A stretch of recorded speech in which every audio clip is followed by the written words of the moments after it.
Ubu tumaze imisi twumva abahungu bavuga ngo abakobwa bakunda amahera nta rukundo bakigira. Nawe nivyo niko uvyumva? Umenga abakobwa nta rukundo bafise, ni juste ko baraba umuhungu afise amahera nta bindi. Je kubwanje reka mvuge selon point de vue yanje. Abakobwa naho mubona umenga dukunda amahera, dukunda gusa neza, dukunda ibi n'ibi selon ivyo umuhungu afise.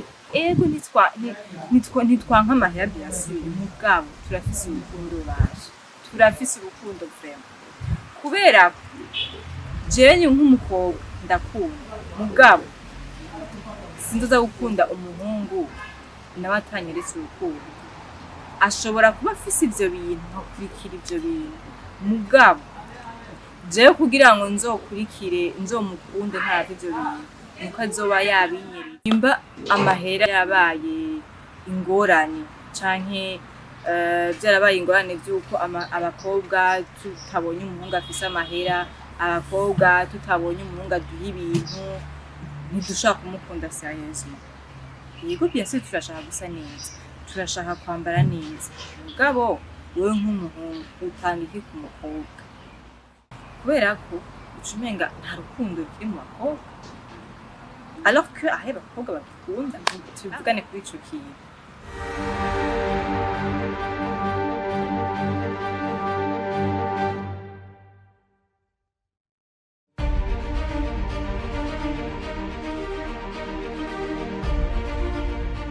Bakunzi ba Morning Burundi, turaramukije cane. Nkuko mubizi nitwa Deneve Inankuyo, hama tukaba tubahaye kaze muri ino emission yitwa Tubivugane.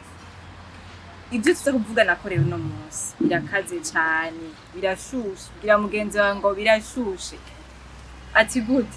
No musuza kuvugana ku kintu cerekeye ingene ubu tumaze imisi twumva abahungu bavuga ngo abakobwa bakunda amahera nta rukundo bakigira. Nawe nivyo niko uvyumva? Mugabo jewe ikintu ngira mvuge kuri ico onye ikintu. Ico kintu kirateje ikibazo kibano canke mu macouple, kuko bavuga ucumenga abakobwa nta rukundo bakigira, ucumenga abakobwa nta rukundo bafise, ni juste ko baraba umuhungu afise amahera nta bindi. Je kubwanje reka mvuge selon point de vue yanje, je vyo ndabibeshuza. Kubera ko abakobwa naho mubona umenga dukunda amahera, dukunda gusa neza, dukunda ibi n'ibi selon ivyo umuhungu afise. Ego ntitwanka amahera bien sûr, mugabo turafise urukundo baje, turafise urukundo vraiment. Kubera ko jewe nk'umukobwa ndakunda, mugabo sinzoza gukunda umuhungu nawe atanyeretse urukundo.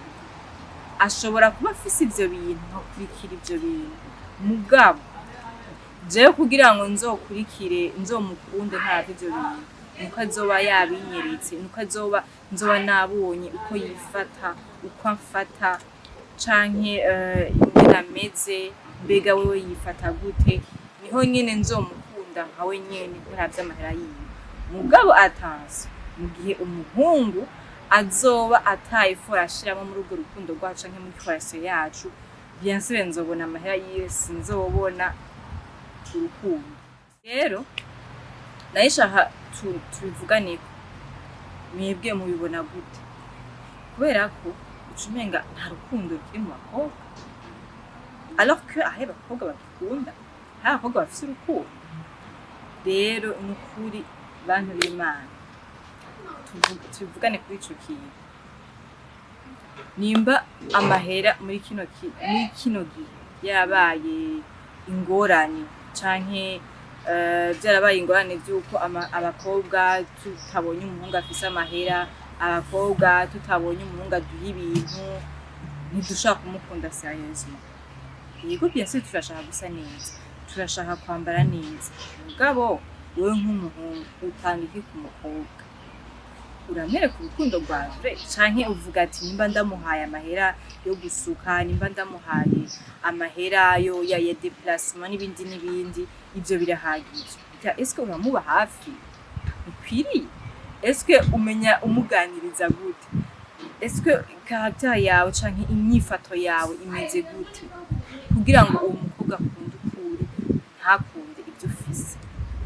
Rero ndashaka mutubwire namwe uko mubibona, ndashaka mumpe point de vue yanyu yuko mubibona, kuko jewe ko nabwiye nukuri sinovuga ngo abakobwa nta rukundo bafise, barufise mugabo uko kuntu biyenteresa ku mahera y'abahungu nuko abahungu baba babihaye, nuko abahungu baba babafashe, nutamwereka caractère yawe, nutamwitaho, nutamwereka kuri umuntu mwiza uze gushira amahera imbere, adusha kurikira ayo mahera yawe, none vyogenda gute? Rero turashaka mutubwiye namwe mubibona gute ivyo bintu, kubera ko nabonye vyarabaye tabu muri societe mu kibano, ntibabivuga ko umenga ni ikintu baragifasha nuko nyene bimeze. Mwebwe abakobwa nta rukundo mugifise, mukunda amahera gusa nta kindi. Ico kintu rero ndasavye umuntu wese atubwire uko akibona canke uko avyumva muri commentaire, nukuri ndabasavye, kubera ko ni ikibazo gihanze abantu benshi cabaye ndase muri kino gihe. Alors que tuzi ko amarelation menshi ariko arapfa kubera ko umuhungu aza, umuhungu nimba atwaye umukobwa avuga ati urya mukobwa anyemeye kubera amahera afise, anyemeye kubera nkunzi. Nico gituma kenshi na kenshi ingo zabo ntiziramba, usanga baca bavana hakiri kare, bavuga ati none nimba yankunze kubera amahera ushobora kuja ku yundi canke uwo nshatse wari we wese. Nico gituma ashaka mutubwire muri commentaire umuntu wese uko avyumva, uko abibona, tubwire point de vue zanyu muri commentaire. Rero mu sharinge, mu likinge, mutwandikire muri commentaire kugira ngo n'abandi badashobora kuba babonye kino kiganiro uburyo muzaba mwapartagije babibone, hama batubwire nabo ama point de vue yabo, kuko turakeneye kubitorera umuti ico kintu carabaye ndase mu kibano cacu. Mwakoze rero kudutega yompi, nizere ko ibyo muzodushikiza muri commentaire bizodufasha cyane kandi bizofasha n'abandi, bizotuma tuvugana ko n'ibindi bikurikira. Murakoze, mugire umunsi mwiza.